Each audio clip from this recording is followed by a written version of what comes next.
Hello everyone, welcome to my channel. The wind howled against the cliffs of Wyndemere, rattling the ancient windows like restless spirits desperate to be heard.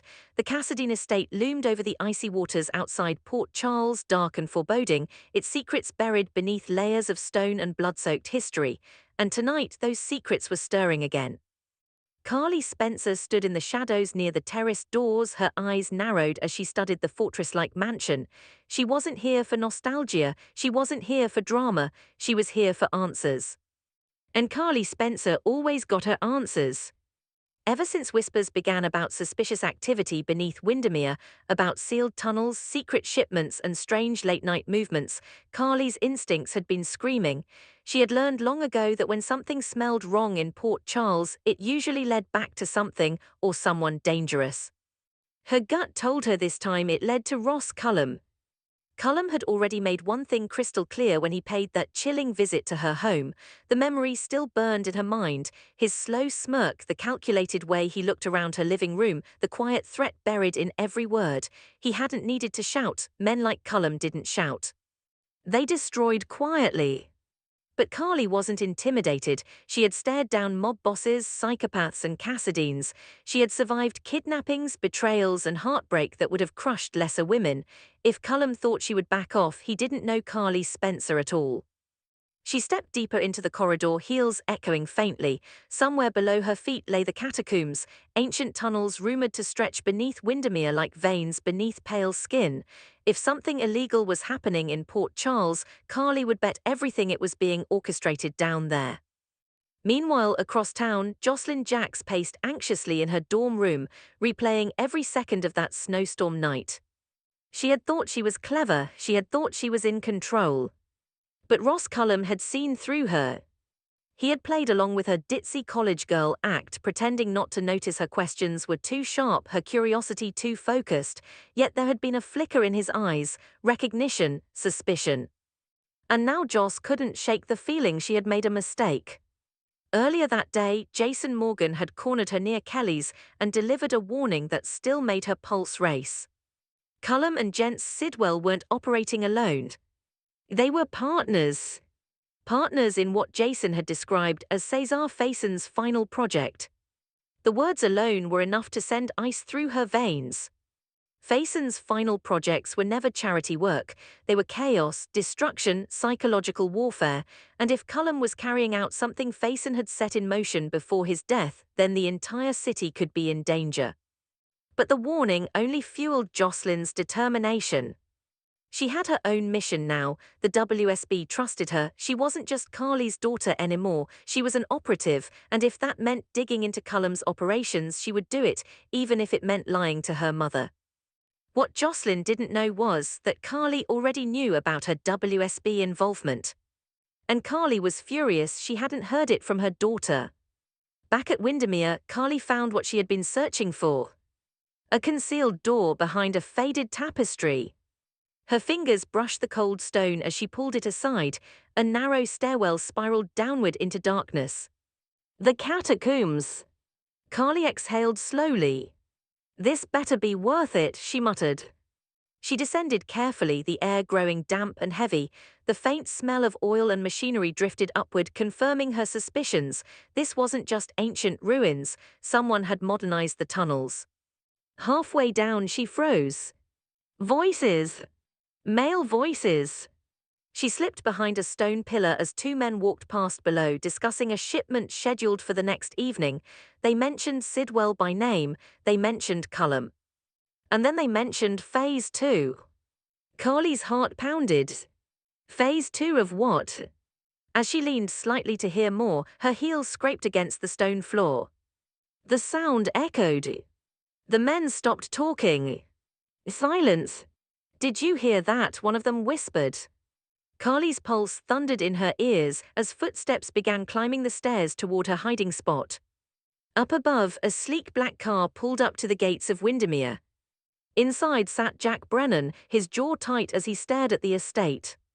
He had been watching Cullum for weeks, waiting for the right moment to move. Intelligence suggested something was about to escalate, something big. What Brennan hadn't expected was to get a call from one of his contacts saying Carly Spencer had been spotted entering the grounds. Alone, he swore under his breath. Carly had a talent for walking straight into danger. And if Josslyn was involved too, if both of them were circling Cullum's operation, the situation could spiral out of control fast. Brennan stepped out of the car, his instincts screaming that he was already too late. Below the estate, Carly pressed herself against the stone as one of the guards rounded the corner. Their eyes locked. For a split second, neither moved. Then the man lunged. Carly reacted on instinct, shoving him hard against the wall. The other guard rushed forward. She dodged, but the narrow stairwell worked against her. A hand clamped around her wrist. "You shouldn't have come down here," the guard hissed. Before Carly could break free, a shadow appeared at the base of the stairs. Ross Cullum. He ascended slowly, clapping once. "Well, well," he drawled, his expression darkly amused. "I was wondering when you'd take the bait, Carly." Her chin lifted defiantly. "You're not as smart as you think you are." Cullum smiled thinly. "Oh, I don't know about that. You're exactly where I want you." Above them, Brennan moved silently through the mansion, his trained eyes scanning for signs of disturbance. Down below, Carly realized something terrifying. Cullum wasn't surprised to see her. He had been expecting her. And if he had anticipated her curiosity, what were the chances he had anticipated Josslyn, too? Across town, Josslyn's phone buzzed with an anonymous message. "Wyndemere, now if you want the truth." Her heart slammed against her ribs. Was it Cullum? Was it a trap? Or was it the break she had been waiting for? She didn't hesitate long. If Carly found out about this later, she would lose her mind, but Joss couldn't sit back. She grabbed her coat and headed out into the night, unaware that she was walking straight into the nightmare both she and her mother had been circling. Back in the catacombs, Cullum leaned closer to Carly.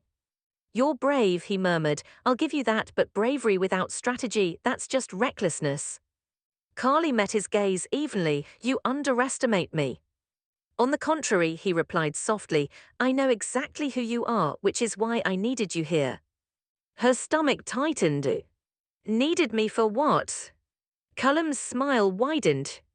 "For leverage." Footsteps echoed from above. Another set. Not Brennan's. Lighter, faster.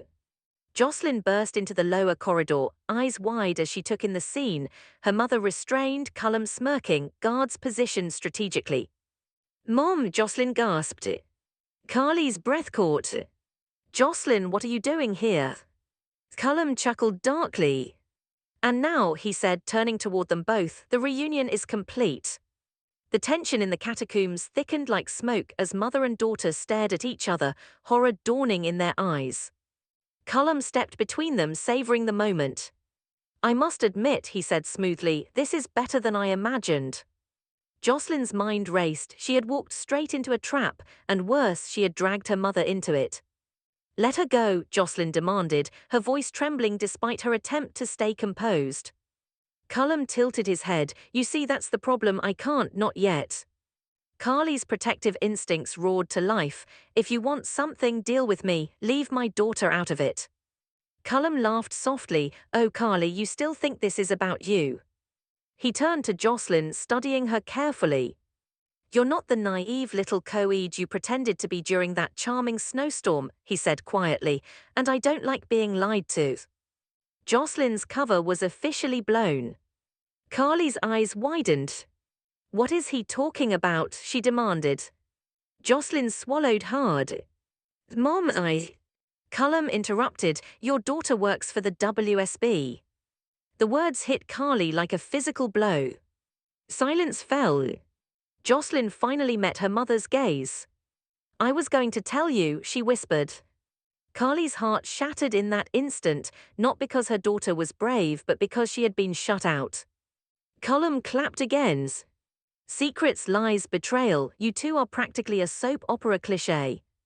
Before either woman could react, guards forced them back toward a reinforced chamber deeper in the tunnels. Upstairs, Brennan heard the faint echo of raised voices beneath the floor. He drew his weapons. He was done waiting. He moved swiftly, locating the hidden stairwell Carly had used. As he descended, he heard Cullum's voice drifting upward, taunting, amused. Brennan's jaw tightened. This wasn't just about intelligence anymore. This was personal. Back below, Carly grabbed Josslyn's hands once they were shoved into the chamber. "You should have told me," Carly said, voice breaking despite her effort to stay strong. "I know," Josslyn whispered. "I was trying to protect you." Carly let out a shaky breath. "That's my job."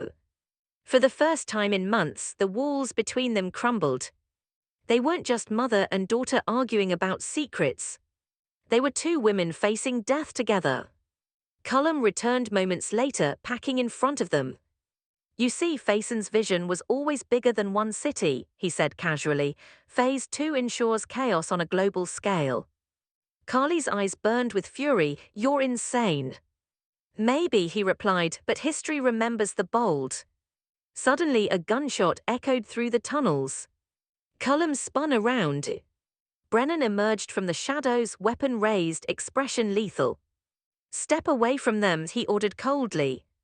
Cullum smirked. "Ah, the White Knight arrives." Gunfire erupted. Guards scrambled.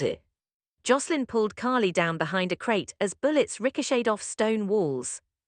Brennan moved with precision, taking down two men before advancing toward Cullum. "Get them out," Brennan shouted. Carly grabbed Josslyn's hand and ran toward the stairwell as Brennan engaged Cullum directly. The two men clashed, brutal, efficient, fueled by years of rivalry. Cullum managed to fire once, grazing Brennan's shoulder. But Brennan didn't falter.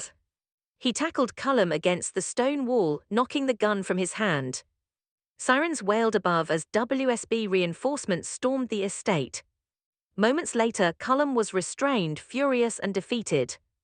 Outside, Carly held Josslyn tightly, both shaking from adrenaline.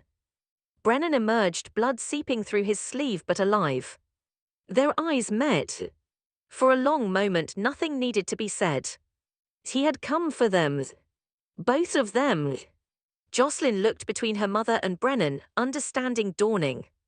Maybe he wasn't the villain she had suspected. Maybe he was exactly what her mother needed. Carly stepped forward, her voice soft but steady. "You saved us." Brennan gave a faint, exhausted smile. "I told you I would." As dawn began to break over Port Charles, mother and daughter stood side by side, stronger than before, their secrets exposed, their bond reforged in fire. Cullum's plan had failed. Faison's shadow had been pushed back, at least for now. But in Port Charles, danger never truly disappeared.